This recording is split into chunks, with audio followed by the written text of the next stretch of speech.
دل دہلا دینے والی گھٹنا ہے۔ تعجب کی بات یہ ہے کہ جس بلڈنگ میں وہ رہتے ہیں وہاں سیکیورٹی بہت ہی سکشم ہے،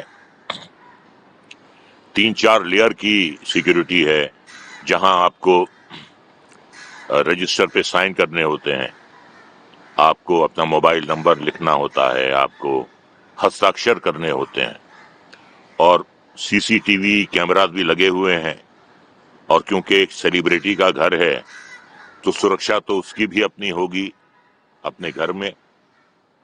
ان تمام سرکشاؤں کے باوجود وہ حملہ ور کیسے پہنچا فلیٹ کے اندر؟ اب میں اسے چور کہوں یا میں اسے حملہ ور کہوں، یہ کہنا مشکل ہے۔ اس کی نیت کیا تھی وہاں جانے کی؟ وہ صرف چوری کرنا چاہتا تھا یا اس کا ارادہ حملہ کرنے کا تھا، اور وہ بھی جان لیوا حملہ کرنے کا تھا؟ تو جب تک وہ پکڑا نہیں جائے گا تب تک یہ باتیں سامنے نہیں آئیں گی، لیکن یقیناً پکڑا جائے گا۔ ممبئی پولیس جو ہے وہ بہت سکشم ہے وہ، اور وہ پکڑا تو جائے گا۔ لیکن دیکھیے، ایسی گھٹنائیں جو ہیں وہ بدستور ہو رہی ہیں، اور آج سے نہیں ہو رہی ہیں، یہ تو 30 سال سے ہو رہی ہیں۔ مکیش دگل کی ہتیا کر دی گئی تھی، فلم پروڈیوسر کی۔ راجیو رائے پر حملہ ہوا تھا، راکیش روشن پہ گولی چلی تھی، اور یہ فروتیوں کی جو مانگ ہے یہ چلتی رہتی ہے۔ لیکن کئی باتیں جو ہیں وہ پبلک ہو نہیں پاتی ہیں کہ فلم والے کمپرومائز کر لیتے ہیں، بیچارے کیا کریں گے؟ اگر من کی شانتی نہیں ہے، اگر آپ کو جان کا خطرہ ہے تو آپ اس کی خریداری کرتے ہیں، آپ شانتی کو خریدتے ہیں۔ پولیس تک بات نہ پہنچے، پولیس تک بات پہنچتی ہے تو اور بھی خطرہ ہوتا ہے۔ یہ سلسلہ ہے، چلتا آ رہا ہے، اور کب تک چلے گا یہ کہنا مشکل ہے، لیکن بہت ہی بات جو ہے یہ گمبھیر ہے۔ اس کا ارادہ اگر صرف چوری کرنے کا ہوتا، چور جو ہوتا ہے وہ تو بہت ہی اس کا چھوٹا دل ہوتا ہے، چوہے جیسا دل ہوتا ہے۔ اس کا مقصد چوری کر کے بھاگنا ہوتا ہے، پکڑے جانا نہیں ہوتا۔ اور اگر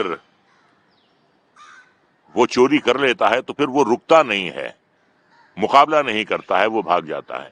لیکن جس طریقے سے مقابلہ کیا گیا، جس طریقے سے 6 چاقو کے وار کیے گئے، جس طریقے سے اس کی سپائن تک گھاؤ پہنچے ہیں، تو یہ بھی ہو سکتا ہے کہ اس کا ارادہ جو ہے وہ ہتیا کا ہو، اور اگر ہتیا کا ارادہ تھا اس کا تو اس کے پیچھے کون ہے، کون کروانا چاہ رہا ہے؟ یہ ساری باتیں جو ہیں یہ آئیں گی، یقیناً آئیں گی، میں یقین کے ساتھ کہہ سکتا ہوں۔ لیکن یہ سمسیا جو ہے یہ صرف فلم والوں کی ہی نہیں ہے، بلکہ یہ سمسیا ہر دیش واسی کی ہے۔ اسے سرکشا چاہیے، اسے ایسی گھٹنائیں نہیں چاہیے جہاں اسے اپنی جان کا خطرہ ہو یا اپنے پریوار کے سدسیوں کی جان کا خطرہ ہو۔ اس سمسیا کا جو ہے سمادھان نکلنا چاہیے، اور سیف جوان ہے ابھی، وہ اس حملے سے بچ گئے، اس جان لیوا حملے سے بچ گئے، لیکن شاید کوئی دوسرا ہوتا تو نہ بچ پاتا۔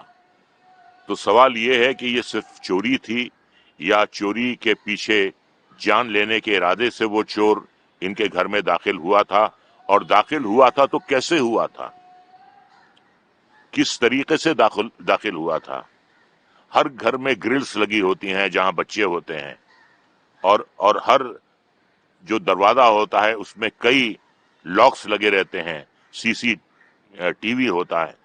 سوال یہ ہے کہ اتنی بڑی گھٹنا ہوئی، اتنی ہولناک گھٹنا ہوئی، اور اس گھٹنا کو اتنی آسانی سے انجام کیسے دے دیا گیا؟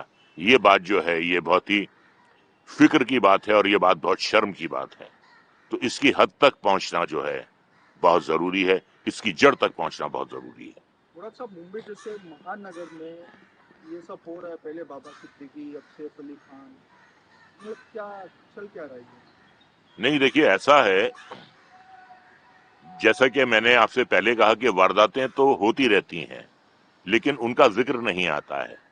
جب آپ سے رینسم مانگی جاتی ہے تو آپ دے دیتے ہیں، آپ سوچتے ہیں کہ کون جھگڑا کرے گا، کون اس دہشت کے ماحول میں رہے گا، کون ڈر کے ماحول میں رہے گا۔ تو ایسا ہوتا آ رہا ہے، کئی سالوں سے ہوتا آ رہا ہے، لیکن کچھ باتیں جو ہیں وہ وارداتیں پولیس تک پہنچتی نہیں ہیں۔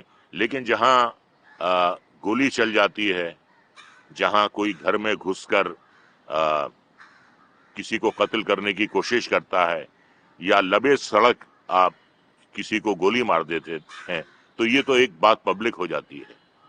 تو کچھ باتیں جو ہیں پبلک ہوئی ہیں، اور اس کی گہرائی تک پہنچنا بہت ضروری ہے کہ اس سازش کے پیچھے کون ہے، اور جو بھی ہوگا اسے کڑی سے کڑی سزا ملنی چاہیے، میں یہ کہتا ہوں۔